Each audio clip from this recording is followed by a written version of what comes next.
Assalamualaikum warahmatullahi wabarakatuh. Perkenalkan, nama saya Ulil Amri Mustaghfirin, saya dari kelompok 7. Di sini saya akan menjelaskan sedikit mengenai samsaroh. Oke, jadi pengertian samsaroh. Menurut Hamzah Yakub, samsaroh adalah penjual perantara yang memasarkan barang orang lain dengan mengambil upah tanpa menanggung resiko. Simsar adalah penengah antara penjual dan konsumen dalam mempermudah jual beli. Jadi samsaroh itu profesi di mana orang itu menjadi perantara antara penjual dan pembeli. Sedangkan simsar itu sebutan untuk orangnya, untuk orang yang menjadi perantara tersebut. Adapun hukum jual beli samsaroh adalah boleh. Jadi hukum jual beli samsaroh itu boleh ya.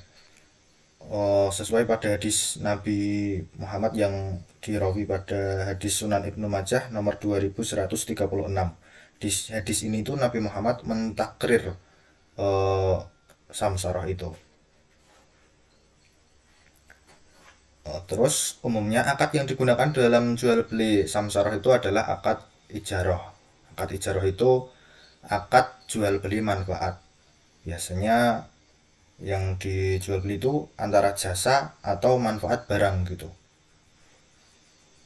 Terus dalam akad ijarah terdapat rukun dan syarat, diantaranya sebagai berikut.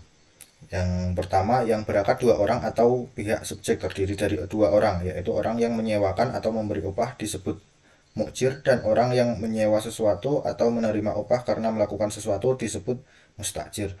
Jadi mukjir itu orang yang menyewakan atau memberi upah, sedangkan orang yang menyewa sesuatu atau menerima upah karena melakukan sesuatu disebut mustajir.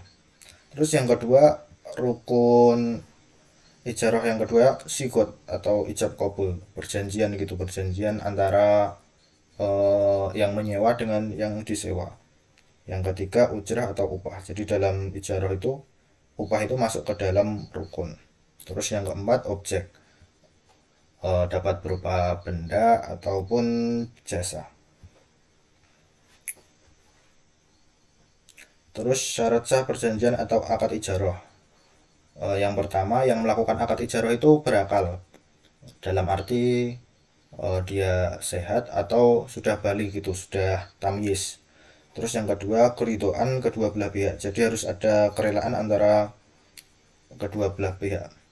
Terus yang ketiga, kemanfaatan objek dibolehkan oleh agama. Jadi objek itu bukan berupa benda yang haram atau yang dilarang dalam agama. Terus syarat khusus makelar. Syarat khusus makelar itu yang pertama, seorang makelar itu hendaknya mengetahui pekerjaan yang diminta. Jadi makelar itu harus tahu dia itu diminta bekerja seperti apa gitu. Terus yang nomor dua, bekerja atas izin yang memberikan wewenang. Apabila tanpa izin maka pekerjaannya tidak berlaku. Jadi seorang makelar itu harus ada izin dari pemilik barang atau pemilik benda itu. Misal dia asal menawarkan barang tersebut tanpa ada izin pemilik, itu tidak sah. Terus yang ketiga, mengetahui harga barang. Jadi harga barang itu penting ya dalam jual beli samsaroh itu. Seorang maklar itu harus mengetahui harga barang. Apalagi jika dalam bekerja itu maklar disuruhnya gini, misal jualah benda ini, nanti kelebihannya dari harga ini itu untukmu. Nah itu simsar atau maklar itu wajib mengetahui harga barang. Oke, sekian, terima kasih.